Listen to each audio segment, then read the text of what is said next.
आपके गांव में आपके बच्चे के लिए रोजगार नहीं है, यहाँ मास्टर जी दूसरे गांव से पढ़ाने आएंगे, यहाँ टंकी वाला दूसरे गांव में कहा होगा, यहाँ बिजली में काम करने वाला आदमी दूसरे गांव में कहा होगा। आपके गांव वाले के लिए रोजगार नहीं है, आपके गांव वाले को रोजगार किसी और गांव में है। मतलब ये कॉन्सेप्ट समझ में आया आपको? इसके गहराई में जाना बहुत जरूरी है, क्योंकि आपको और हमको, हमारे बच्चों को किसी स्कूल, यूनिवर्सिटी, कॉलेज में ये नहीं बताया जाता, और कोई ये नहीं बताता कि उसका बाहर जाने के पीछे पर्पज है। आपने मुझे पगड़ी पहनाई है ना, मैं बहुत सम्मान कर रहा हूं इस पगड़ी का, पर ये पगड़ी नहीं है, ये टोपी है। आपने मुझे टोपी पहनाई, मैं इसको ऐसे भी बोल सकता हूं। पगड़ी तो ये है जो मेरे दादा बांध रखी है, जो बांध रखे हैं, या पगड़ी असल में, या पगड़ी क्यों छोड़ दी आपने? अरे आपने छोड़ दी, आपने पहन रखी, हमने छोड़ दी। मनेवा पगड़ी पहनते हुए शर्म क्यों आ रही है? जो धोती आपने बांध रखी है, धोती बांधने में इनने की दिक्कत है, इनकी तो तोड़े हो गए। मैं क्यों कह रहा हूं यार, इसकी जड़ पे आऊंगा, आपको पता चलेगा कि अपना गांव छोड़कर कहीं काम करना और पगड़ी छोड़ना एक ही चीज है। और ये क्यों जरूरी है? इस गांव में तो अपने देश को रास्ता दिखाया था जब लॉकडाउन लगा हुआ था, तो इसलिए इसका तो मैं समझूंगा इस गांव का तो कर्जदार है पूरा देश। और इसका मतलब, मेरी बात आपको बहुत जल्दी समझ में आएगी। मैंने इस गांव में मैंने देखा कि हमारे पास बनी बच रही है, जोड़ी बच रही है, एक डांगरा न पानी लोग निकल रहे हैं, तो मतलब इन लोगों में तो नाम से हैं। आपको मैं एक फैक्ट बताता हूं, किसी भी देश में, दुनिया के किसी भी देश में, किसी भी क्षेत्र में रहने वाले लोग यदि उसी जगह पर रहते हैं जहां उनके पुरखे रहा करते थे, तो वो इस धरती के मालिक कहलाए जाते हैं। ये बात समझे आप? इस बात को समझे? आप इस धरती के मालिक तब तक हैं, इस गांव के मालिक, इस देश के मालिक तब तक हैं जब तक आप अपनी जड़ों में बैठे हैं। जहां आपकी जड़ है वहीं आपकी ग्रोथ हुई है। यदि आपने अपनी जड़ छोड़ दी तो आप शरणार्थी हो जाओगे, उसी दिन रिफ्यूजी माने जाओगे, जड़ छोड़ते ही रिफ्यूजी। इसीलिए हर आदमी को उसकी जड़ छोड़ने के लिए मजबूर किया जा रहा है। ये सीएए और एनआरसी जब बनाई थी, उसके ऊपर एक नोटिफिकेशन जारी किया था भारत सरकार ने, जिसमें उसने ये बोला था कि जो आदमी यहाँ जो कागज उसके हैं, जो उसका आधार कार्ड और फलाने ढिमकाने कार्ड बना रखे हैं, अगर वो कागज उसके पिताजी के नाम जहां पर जो कागज हैं और जो दादा के कागज जहां के हैं, अगर वहीं के हैं तो वो इस देश का निवासी है। और उसके कागज अगर कहीं और के हैं, जैसे बाप के दादा के कागज को मसूद करके और छोटे के कागज अगर नहीं सार के, तो छोड़ा रिफ्यूजी माना जाएगा। देवेंद्र भाई एक बार बिना माइक के बोल के देखिए, समझ के बात आप मेरी? हाँ ये भी साफ है, ये सब। अब वो ये कहते हैं कि आप तब तक इस देश के मालिक हो, तब तक इस देश के नागरिक हो, जब तक आप वहीं रहते हो जहां आपके पुरखे रहते हो। और रिफ्यूजियों का कोई अधिकार नहीं होता, ये तो आपको पता ही है। जब आदमी रिफ्यूजी होता है तो उसे साबित करना पड़ता है कि तुम देश के नागरिक हो। जब तक अपने गांव में पगड़ी और धोती है, ये मैं क्यों बोल रहा हूं, क्योंकि ये भी प्रकृति का और यूनिवर्सल लॉ का नियम है कि अगर आप अपनी परंपराओं पर भरोसा करते हो और अपनी असली जगह पर रहते हो, तो आपके ऊपर दुनिया की किसी सरकार का कोई कानून लागू नहीं होता। और आपने ये बात देखी है अपने टाइम पे, पुलिस वाला कोई आदमी आपके गांव में नहीं घुस सकता था जो गांव के कमेटी थी या मौजूद आदमी थे उनसे पूछे बिना, जो टाइम तो देखा होगा जी बुजुर्ग आपने, गांव के अंदर पुलिस नहीं आ सकी थी, क्योंकि गांव, ये उस दौर की बात बता रहा हूं जब हर बुजुर्ग के माथे के ऊपर, सर के ऊपर पगड़ी होया करती थी। जैसे जैसे पगड़ी उतरती चली गई, जैसे जैसे धोती हमारी छूटती चली गई, वैसे वैसे पुलिस एंटर करने शुरू कर गई। और जहां जहां गांव में पुलिस की चौकी है, उसी गांव में नशा है। सबसे ज्यादा नशा आप इधर के एरिया में देख लोगे, जिस गांव में पुलिस की चौकी होगी उसे गांव में सबसे ज्यादा नशा होगा। चौकी पहले आई है, नशा बाद में आया।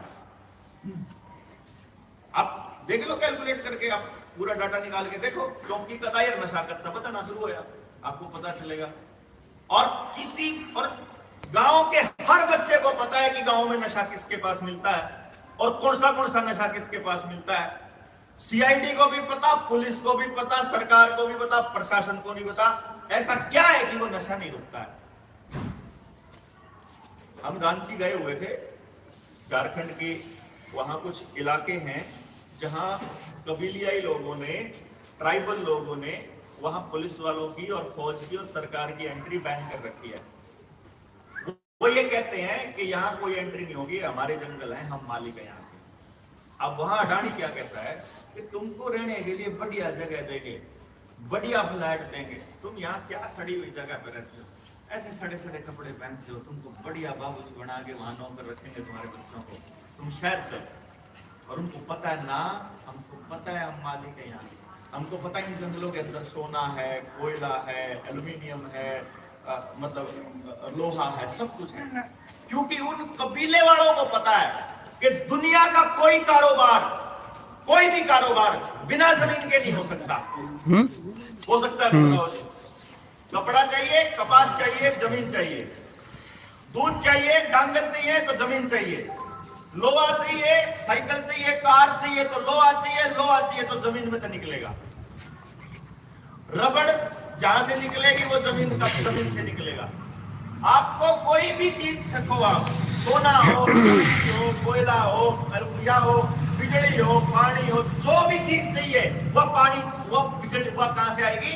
जमीन से। और आपने कहा जमीन में कुछ नहीं है ना जी। ये हमको किस तरह से मैनिपुलेट किया, इस खेल को समझना जरूरी है। मैनिपुलेशन क्या है कि आपको 1970 में आपका गेहूं खरीदा इन्होंने, जिस वक्त ये लोग खरीद कर आने ले गए ना, आपका गेहूं खरीदा किस रेट से? 50 रुपए प्रति क्विंटल। ठीक है जी, 50 रुपए प्रति क्विंटल। आज क्या रेट है जी? 2200 रुपए। तो गेहूं का रेट बढ़ आया, कम होया? क्या होया? आपको क्या लगता है कि गेहूं का रेट बढ़ गया? मैं आपको एक और कैलकुलेशन देता हूं। जिस टाइम पे 50 रुपए क्विंटल गेहूं बिका 1970 में, उस टाइम जो सोने का रेट था उसके हिसाब से 50 रुपया में 3.25 ग्राम सोना आया करता, 2.7 ग्राम के करीब सोना आया करता उन 50 रुपया में। तो 50 रुपया आज वह 1 क्विंटल गेहूं अगर आप आज चले जाओगे लेके तो आधा ग्राम भी सोना नहीं आता। ठीक है, आज उतना ही सोना, यानी 50 रुपया में, यानी 1 क्विंटल गेहूं में जितना सोना चाहिए था, आज उतने सोने की जो वैल्यू है वो 14,000 रुपये है, 3.25 ग्राम सोने की। इसका मतलब आपका 1 क्विंटल गेहूं कितने का बिकना चाहिए?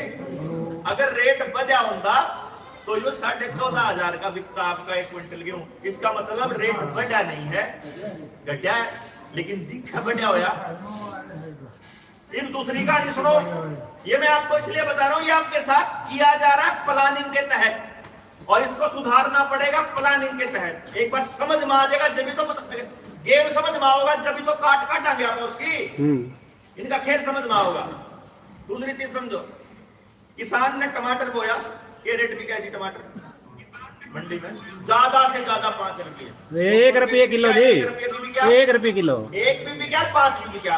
अब ज्यादा से ज्यादा रेट मानना जो मैं टॉप में जो बढ़िया बिका भाई अब पाकिस्तान जाने लग गया था जो 10 भी किया था, पाकिस्तान का बॉर्डर खुल गया था जो 10 भी किया था, मैंने बोला था है ना, ठीक है, वो तो थोड़े दिन बिका होगा। हाँ, एक महीने बस। हाँ ठीक है, अब 5 रुपये का रेट लावा। अच्छा, टमाटर का हाईएस्ट रेट ये देखा आपने पिछले साल, सबसे ज्यादा रेट मंडी में है 250 रुपए किलो, सुना लियाए भी किलो 250 रुपए किलो, सुना। अच्छा सुनो, टमाटर बोने वाला किसान मान लो 1 क्विंटल टमाटर बोन चला, वो उसने 1 क्विंटल टमाटर लिखे उसके खेत में जाए और वो जो उसका सारा सामान चला गया मंडी में, करड़े की नहीं होगी थोड़ी मंडी में टमाटर बिका, उसका 1 क्विंटल टमाटर कितने का बिका? 5 रुपए के हिसाब से 500 रुपया का। मगर अंदर लिए 500 रुपये लिया क्या कमाया क्या? घराड़ी ने थोड़े दिन पास गांव घर में कोई फंक्शन करना था और वो फंक्शन जो है उसमें हलवाई ने लिख दिया टमाटर, और उस टाइम पे टमाटर का रेट हो गया 250 रुपये। तो क्या किलो टमाटर 500 रुपये? देखो 500 रुपये हुए हैं। देखो उसने टमाटर पूरे साल में करके ने 1 क्विंटल टमाटर बोया, मतलब होया उसका, उस 1 क्विंटल टमाटर का 2 किलो कर दिया, रुपये हुए हैं 500। अब ये महंगाई बढ़ी है कि रुपये की खरीद की कीमत बढ़ी है, ताकत घटी है। एक तरीका है अपन यूं कमांगे महंगाई बढ़ गई, और एक तरीका अपन यूं कमांगे कि रुपया ईब जो है पहले तो 100 किलो टमाटर खरीद सकता था, वो है 500 रुपया, और वो है 500 रुपया 2 किलो खरीद सके। ऐसा कैसे हो गया? अब असली धन टमाटर है कि रुपया? टमाटर असली धन टमाटर है, असली धन गेहूं है, असली धन महेश है, असली धन हमारी मेहनत है, असली धन हमारी सेहत है, असली धन हमारी माटी है, असली धन हमारे बच्चे हैं, असली धन हमारा गांव है, हमारा पड़ोस है, हमारे रिश्ते हैं, हमारी खुशी है। असली धन यू रुपया नहीं है। इसने तो कदे भी कोई भी आगे नहीं कह देगा आज रात 12 बजे से लीगल टेंडर नहीं रहेगा, लेकिन गेहूं नहीं, आप कदे जीरो करके दिखाओ। क्यों जी? सोने ने घटा के दिखाओ, सोने का रेट बढ़ गया, आपके घर 1 लाख रुपया धरिया, आज तो सोने का उस 1 लाख रुपया में सोना खरीद सको हो आप 1.5 तोला, और थोड़े दिन में उसका रेट बढ़ गया सोने का, फिर उसे 1 लाख रुपये में खरीद सको 1 तोला। पर तो जिसका घर 1.5 तोला सोना धरिया हो तो 1.5 तोला रहेगा, उन्हें घटा के दिखाओ कोई। क्यों जी? और सबका दाम किसके पास ला दिया? इस कागज के टुकड़े के। और आज जनता सबसे देश में कौन बेरा, और ये नकली है, ये साबित कर देंगे अपन। आपने न्यू बेरा है पहले सोने और चांदी के सिक्के होया बेरा जी, बेरा ना 1 रुपये का चांदी का सिक्का देखा होगा आपने, उसकी कीमत कितनी है?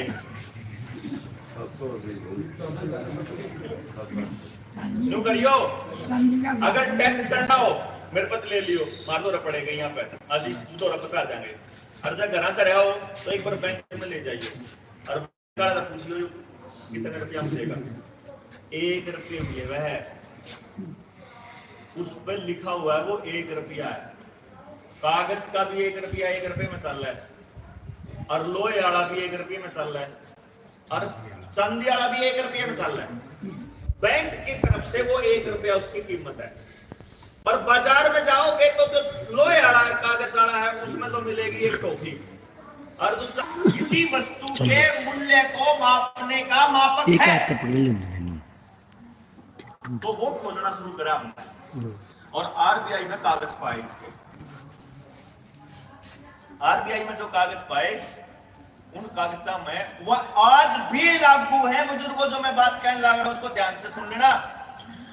उसमें कागज पाए पेपर करेंसी एक्ट 1870 और 1882, कोइनेज एक्ट 1906, ये 3 कानून लेकर के आए, और उसके बाद के और कानून, उससे पहले के और कानून 1934 के अंदर जब आरबीआई बना, उसी टीम उससे पहले मतलब उसको आईसीसी के अंदर डाला गया, आईपीसी की धारा है 230 से लेकर 254 जो कहती है कि रुपये का कभी भी कूटकरण नहीं हो सकता, मतलब रुपये की जो है यो लिख रखा। और 489 जो धारा है आईपीसी की धारा 489 सेक्शन 489 का ABCD बोलता है कि अगर किसी ने वह सिक्के लेना देना और वो नोट लेन देन की कारोबारी करी जो नकली है तो वो भी जिंदगी भर के लिए जेल जाओगा। तो हमने बोला भाई फिर यूज होता के असली नोट कौन से हमें बताओ। निकल के आया 15 रुपया की एक नोट, यो है स्टैंडर्ड रुपये।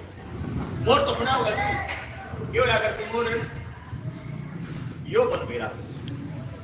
ये नॉलेज अपने से छुपाया जाता है अगली पीढ़ी से अपनी को बर्बाद करने के लिए। और ये कौन करता है? स्कूल का मास्टर। और वो कौन है? हमारा ही भाई भतीजा, हमारे ताऊ जी। इनको स्कूल में बताया, इनको स्कूल में तनख्वाह दी जाती है हमारी अगली पीढ़ी का ब्रेन वॉश करने के लिए। रट्टे मारी जाओ, याद करी जाओ, इससे जिंदगी बने। क्योंकि इनको भी वही पढ़ाया गया। भारत जो पढ़ाया जाओगा हम भी अगली पीढ़ी तो वही पढ़ावांगे। और वो पढ़ाने का काम कौन करेगा? वो करेगा बोर्ड। बोर्ड में कौन बना होगा? सरकार। सरकार कहां से बनती है? पैसे से। पैसा कहां से आता है? पूंजीपतियों से। तो पूंजीपति कहां से लाते हैं? बैंकों से। बैंकों में कहां से आता है? भारत है। इसका मतलब पूंजी मारे पीछे में पूंजीपतियां दे देगी सरकार, और फिर उस पीछे में एक हिस्सा अब सरकार बनाने खातर पार्टियां देती रहेगी। फिर पार्टी सरकार बनने के बाद में ऐसी नीति बनाएगी कि सारा पैसा उधर सरकता रहे। उसके लिए अगली पीढ़ी को किसी बात का ना पता चले, इसलिए स्कूल में तो जिससे कि उन बच्चों का मोह भंग हो जाए अपने परिवार से भी, गांव से भी, डंगरों से भी, जमीन से भी, असलियत से भी, परमात्मा से भी। और उनको घुसा दो अश्लील वीडियो के अंदर, उनको घुसा दो लड़ाई झगड़े की वीडियो गेम के अंदर, उनको घुसा दो विदेश जाने के चक्कर में, उनको घुसा दो लड़कियों के चक्कर में, उनको इस तरीके से घुसा दो कि भाई लुगाई अपने आदमी के ऊपर मुकदमे करा जावे और गांव का आदमी दूसरे गांव के आदमी करा जावे और सारी जिंदगी मुकदमे हम काटे जाओ और आपस में बढ़िया जावे। और पंचायती जो से बनने लगा उन पंचायती पंचायती भी रंदा, फिर गांव में कोई बचता नहीं। शरीफ आदमी ने सोचा है बदनाम हो दिया भाई समाज का, कोई बोलो नहीं है ये बनती होगी जी।